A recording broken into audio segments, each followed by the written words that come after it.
Assalomu alaykum, hurmatli aziz bizni kuzatib borayotgan kuzatuvchilarimiz. Bizga demak a'zo bo'lgan ahli O'zbekiston, assalomu alaykum. Avvalambor rahmat. Mana shu yil davomida bizni kuzatib borayotganingiz uchun, o'z fikrlaringizni bildirayotganingiz uchun juda ham katta rahmat. Azizlarim, bizni kuzatib borayotgan aholimizning fikri juda ham bizga, menga juda ham zarur. Sizga qaysi kasallikda qaysi jihatlari qiziqtirayotganligini bilib borish juda ham yaxshi, kerak menga. Demak, avvalambor sizlarni kirib kelayotgan yangi yil bayrami bilan tabrikbod etaman.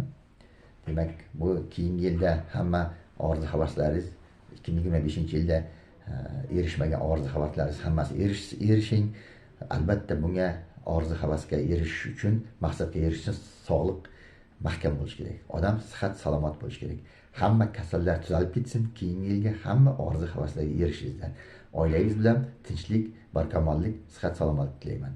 Yana bir bor yangi yillaringiz bilan. Demak, bugungi videomiz nimadan iborat? Keyingi vaqtlarda menga ko'p demak savollar, murojaatlar bo'lyapti. Bu revmatologik kasalliklar haqida. Demak, ko'proq mana bunday savollar bo'lyapti menga.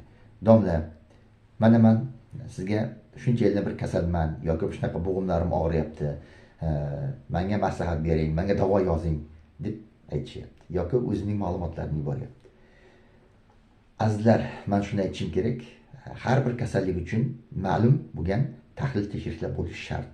Revmatoid artrit uchun ham, reaktiv artrit uchun ham, osteoartrit uchun ham, brucelloz artrit uchun ham. Agar bu tahlil tekshirishlar eski bo'lsa yoki yaqin oylar ichida qilingan bo'lmasa yoki yetarli bo'lmasa, tashxis to'liq tahlil tekshirishlarga asosan standartlar bo'yicha tashxislar qo'yilgan bo'lmasa, unda to'liq davo berib bo'lmaydi. Nimaga deganda bir qancha asoslar bor. Revmatologik kasalliklar bitta, ikkita analiz bilan qo'yilmaydi. Tashxis qo'yish uchun 3 ta, 4 ta, 5 ta analiz qilinadi, bitta, ikkita tekshirish qilinadi. Bu tashxis qo'yish uchun. Tashxis qo'ygandan keyin har 3 oyda tekshirib turish kerak, hech bo'lmaganda 3 oyda. Nega deganda kasallikning natijasini, davolash natijasini, dinamikadagi kasallikning o'zgarishini ko'rish kerak. Tuzalish qanaqa darajada? Faolligi kasallikning qonda, revmatologik kasalliklar qonda bo'ladi. Qonda faolligini tekshirishimiz kerak azizlarim. Eng asosiy sabablardan biri insonning hayotiga biz revmatologik dorilarning nojo'ya ta'sirlari kuchli. Asosiy guruh dorilar o'sha lifno, bageda, sulfasalazin, demak plaquenil dorilari, undan tashqari piaspidin, diaflex, diacerin, bular asosiy modifikatsiya qiluvchi asosiy bazisli dorilar, gormonal dorilar, sitostatiklar. Bular anchayin organizmning nojo'ya ta'siriga ega. Bular yarmidan ko'pi toksik ta'sirga ham ega, ya'ni zararli ta'sirlarga ega. Shuning uchun bular shundoq berib bo'lmaydi. Bular asoslab berish kerak. Bu qonun asosida ham, davlat talab standartlarida asosida ham ko'rsatilgan azizlar. Shuning uchun iltimos, mendan shunaqa xafa bo'lganlar bor. Domla, menga dori ber, men tavsiyam shu. Avvalambor o'zingizning yashash joyingizda revmatologdan men tavsiya qilgan tekshirishlarni talab qilish kerak. Shundan o'tish kerak. Agar sizga revmatoid artritmi, demak sizda umumiy qon tahlili, remaproba, ATSP, mochevaya kislota degan analizlar sizda bo'lishi kerak. Undan tashqari, agar reaktiv artritlar bo'lsa, bunga qo'shimcha HLB27 bo'lishi kerak. Agar sizda infeksiyalar bo'lsa, infeksiya taalluqli immunofluorescentniy analiz yoki demak polimerazli tipniy PCR analizlari bo'lishi kerak. Brucellozda ham xuddi shunday. O'sha Reiter Hiddleston demak analizlari, Reiter Hiddleston analizlari hozir qilinmaydi. Ular ложный, ya'ni yolg'on ma'lumot berishi mumkin. Biz PCR va IFA qilamiz. Mana bular обязательно bor. Hamma o'zini hurmat qilgan xususiy klinikalarda va tuman markaziy poliklinikasi va shifoxonalarda hammasida bor bu analizlar azizlar. Shuning uchun bu analizlar o'tmasdan turib qilish o'zini hayotini xavfga solishga ham to'g'ri keladi. Nega deganda berilayotgan dorilarda asosiy guruh dorilar ko'pchiligi yarmidan ko'pi toksik ta'sirga ega, jigarga, buyrakka, organizmga va o'sma chiqarish xususiyatiga ham ega.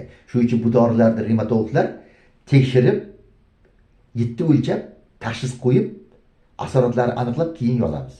Keyin har 3 oyda tekshirib turamiz. Agar natija bo'lsa, dorilarni sekin kamaytiramiz. Birdan tashlab bo'lmaydi. Bu birinchi. Demak, sabab. Birdan shundoq davo berib bo'lmasligini tushuntirish. Ikkinchisi, bu albatta davlat qonunchiligida. Davlat qonunchiligida ko'rsatilgan. Bemorning hayotiy xavf kasalligi ustun turadi. Agar sizda insult bo'lsangiz, ya infarkt bo'lgan bo'lsangiz, yoki qafaqonlik gipertoniya kasalligi bo'lsa, yurak xurujlari bo'layotgan bo'lsa, stentlangan bo'lsangiz, biz yuqorida aytgan revmatologik dorilarni buni hisobga olib beriladi. Bu juda ham katta, demak, xavfli taraflari bor. Yurak qon tomir tizimiga ta'siri. Shuning uchun ham bunday tomoni bor. Undan tashqari sistem kasalliklardan qandli diabetga ham yomon ta'sir qiladi. Shuning uchun bularni 7 o'lchab beramiz. Bu ikkinchi tarafi. Sizda bor bo'lgan fonoviy kasalliklarga, revmatologik kasalliklar aniqlaganda, revmatizmga, revmatologik artritga beriladigan dorilarning asosiy qismining sistemli kasalliklarga, yurak qon tomiri va qandli diabetga yomon ta'siri borligini hisobga olish kerak. Undan tashqari jigar, buyrak kasalliklariga ham surunkali yomon ta'sirga ega. Shuning uchun ham avvalambor tekshirib, tahlillarni qilib, tashxisni aniqlab, turi, formasi, asoratlarni aniqlab beriladi. Bu ikkinchi jihati. Uchinchi jihati bu mablag' jihati. Demak, har qanday kasalliklar sifatida revmatologik kasalliklar ham surunkali kasalliklar hisoblanadi. Bular uzoq yillar umrbod ayrim hollarda davolanishga to'g'ri keladi. Shuning uchun ham juda katta mablag' sarflash to'g'ri keladi. Bemorning o'zidan ketgan mablag'lar. Sog'lig'ini ketishdan tashqari qarang, iqtisodiy. Keyingi tarafdan revmatolog qo'ygan tashxisga asosan pechatlari bilan, hammasi bilan hujjati oilaviy shifokorga berilib, oilaviy shifoxonada, oilaviy poliklinikada u hisobga turishi kerak. Va sug'urta liniyasi bo'yicha davlat tomonidan bu tashxis bo'yicha davolar, statsionar shifoxonada davolar va dorilar bepul olishga hozirgi kunda huquq paydo bo'ladi. Agar tashxis noto'g'ri qo'yilgan bo'lsa-chi nima bo'ladi unda? Shuncha mablag', shuncha ketgan vaqt, sog'liq qayerga ketadi? Shuning uchun ham azizlarim, aniq tashxis, aniq tekshirishga javobgarlik shifokor tarafidan. Shuning uchun ham mendan xafa bo'lmanglar ayrimlar. Domla birdan davo bermaydi. Siz davozni ko'rib chiqib, men avvalambor tashxisga qarayman. Tashxis to'g'ri qo'yilganmi yo'qmi? Men aytaman, mana bu tekshirishlar qilish kerak. Yoki iloji bo'lsa, tajribali revmatologga murojaat qilish kerak yashash joyida. Tajribali revmatologga. Toshkentga yugurib kelish shart emas. O'zingiz tumaningizda, viloyatingizda revmatologlar bor. Keyingisi yana bir asoslardan biri bu asoratlarga to'xtab o'tish kerak. Agarda revmatologik kasalliklar asoratlari paydo bo'lsa, bu davo umuman boshqacha olib boriladi. Azizlar, yana qaytarib aytaman. Revmatologik kasalliklar asorati bo'g'imlarga asorat va ichki organlarga asorat.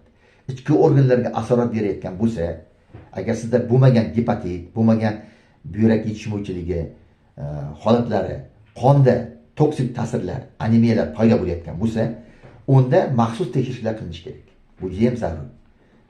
Visceral, ya'ni revmatologik kasallikning visceral ichki organlarga zararidanmi bu, yo nojo'ya ta'siridanmi bu? Ya'ni kasallikning ichki organlarga o'tganidan dalolat beradimi yoki dorilar nojo'ya ta'siridan? Ko'rdingizmi savol qanday, azizlarim? Buni aniqlash uchun albatta tekshirishlar qilinishi kerak. Va o'z shifokoringizga, oilaviy shifokormi, revmatologmi bu haqida aniq ma'lumotlar berish kerak. Shunda sizda shunaqa belgilar, ko'ngil aynish, qayd qilish, siylikda o'zgarishlar, qonda o'zgarishlar, umumiy holatingizda o'zgarishlar, toshmalar paydo bo'layotgani haqida ma'lumotlarni yashirmasdan aytish kerak. Ana shunaqa 5 ta jihati bor, azizlarim. Shuning uchun ham to'g'ridan to'g'ri video orqali har doim ham to'liq tavsiya, davolar berib bo'lmaydi. Ko'p holatlarda berib bo'lmaydi. Shuning uchun sizda bor bo'lgan tahlil tekshirishlarga qarab, tashxis to'g'ri qo'yilganmi qaraymiz, asoratlari bormi qaraymiz. Hozirgi holatingizni so'raymiz. Keyin davoni ko'rib chiqamiz. Hamma shifokor shunday. Birinchi sizda bor bo'lgan ma'lumotlarni ko'rib chiqadi va o'zingizni ko'radi, keyin savollar berib, keyin davoga o'tadi. Davolar to'g'ri ketyapti, yo'qmi, keyin fikrlan olib boriladi. Ana shunday qilinish kerak, azizlarim. Shuning uchun ham to'g'ridan to'g'ri birdan davo berishni talab qilish shart emas. Chunki bizda revmatologik kasalliklar ko'plari bu rejali kasallar. Shoshilinch emas. Rejali kasallarda to'liq davo, to'liq tashxis qo'yilgandan keyin beriladi. Shoshilinch holatlarda, og'ir holatlarda shifoxonada davolanadi. Unda hamma davolarni qilish mumkin. Hamma dorilarni berish mumkin. Shoshilinch holatlarda shifoxonaga yotqizilib, simptomatik davo beriladi. Nima belgi bo'lsa, yallig'lanish bo'lsa, yallig'lanish, og'riq bo'lsa, og'riq, nafas yurak yetishimi uchun ana shunaqa simptomatik davo beriladi. Bizlar bo'lsa, poliklinikalarda va konsultativ poliklinikalarda, xususiy klinikalarda bizlar rejali kasallarni olib boramiz. Ya'ni bemorni to'liq tahlil tekshirishlar qilib, tashxislar qo'yib, diagnozlar aniqlashtirib, asoratlarni qo'yib, kasallik turlarini aniqlab, keyin davolar beramiz. Bo'lmasa, demak, bemorga foyda qilishdan ko'ra zarar qo'yish mumkin. Shuning uchun azizlarim, doimo maslahatga quloq soling. O'z kasalligingiz haqida aniq tashxis qo'yishni talab qiling. Har bir kasallik uchun ma'lum tekshirishlar bor. Agar asoratlari bo'lsa, unda yana tekshirishlar bor. Misol uchun ichki organlar asorat bergan bo'lsa, antinuklear faktor, antinuklear antitelalar aniqlanishi kerak. Qarang, qanaqa gap. Buyrak jigar yetishmovchi belgilari tashqari mana bunaqa narsalar aniqlanishi kerak. Ya'ni revmatologik kasalliklar asorat beryaptimi yo'qmi? Antinuklear faktorlar har xil. Sklerodermiya uchun alohida, qizil volchanka uchun alohida, revmatoid artrit uchun alohida, yuvenil forma alohida, Bechterev kasalligi uchun alohida, stil revmatoid artrit stil formasi uchun alohida, yuvenil revmatoid uchun alohida, hammasi uchun alohida antinuklear antitelalar aniqlanadi. Mana shunaqa azizlarim. Bu umumiy jigar buyrak yetishmovchiligi va boshqa koklogram boshqa analizlar tashqari gap. Ya'ni revmatologik kasallikda o'zi asorat beryaptimi, o'zi ichki organlarga o'tdimi yoki uning dorilar, biz bergan dorilar ta'sirimi? Ana shu savol turadi. Ana shu savolda surunkali revmatologik kasalliklari bor, bodi bor, artrit bor odamlar eslab qolish kerak.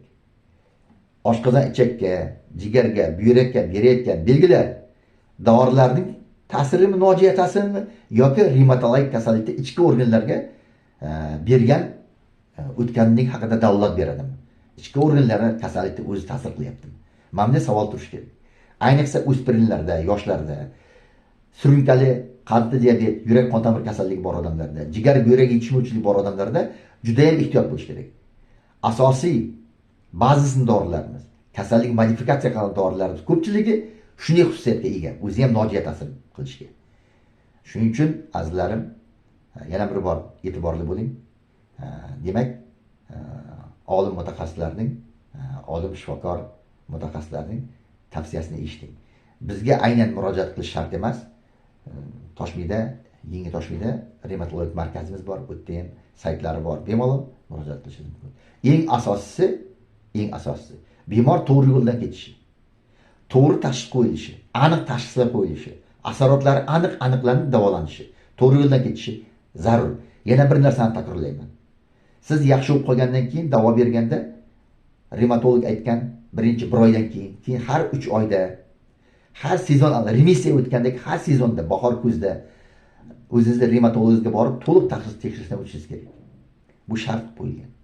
Agar shunday qilib dinamikada fasl almashganda tekshirib turilmasa, remissiya chiqib ketayotganda, asoratlash boshlanganda kasallikni tutib qolib bo'lmaydi. Agar remissiya barbod bo'layotgani vaqtda aniqlab qolsak, uni tuzatish oson. Yana remissiya solib qo'yish. Shuning uchun ham hech bo'lmaganda har 3 oyda yoki har 6 oyda remissiya bo'lsa, o'z revmatologingizga murojaat qilib, hamma qog'ozlaringizni olib borib va yangi ko'rikdan o'tib, kerakli tahlil tekshirishlar o'tish kerak.